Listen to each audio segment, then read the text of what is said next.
Everything happens for a reason. It might not make sense now, but at the right time it will. You lose a job, you lose your job, and you are complaining every time you lose your job. But at the right time, you find a good job. That job now is paying you a lot of money than that job you are losing. You can see that it might make sense because God knows that when you don't lose that job, you are not going to find another job.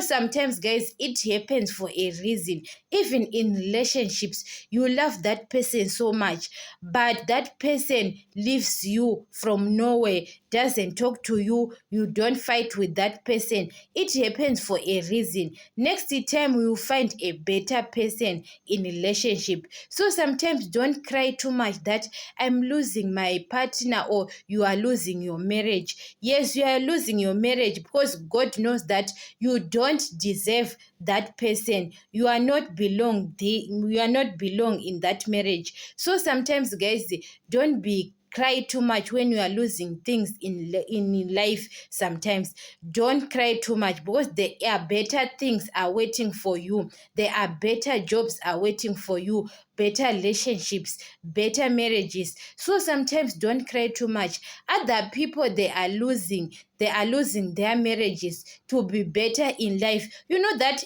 other people, they lose their marriages. Now they are doctors, nurses. They are not going to school at that time when they are in marriage. But now you are out of marriage, you have got a lot of money, you are rich, you are a rich person, you are a business person because you leave your partner.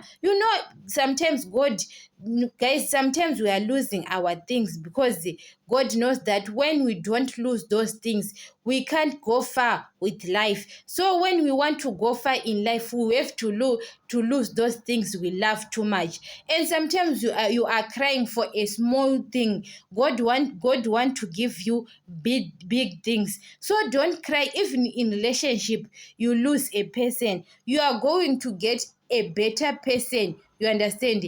Especially women, most of the time we are focusing in our marriages, but now you lose your marriage, you can decide to go back to school again. And sometimes, guys, when you are going back to school and you have got a good job, sometimes you can say, when I don't lose my marriage, you don't have such a good job you have got now. So everything can happening for a reason. You have got a good job, you lose your marriage, and you have got a good job, you lose your job, your last job, because your last job, you are content with that job, but God knows that there is a better job for you, a better salary.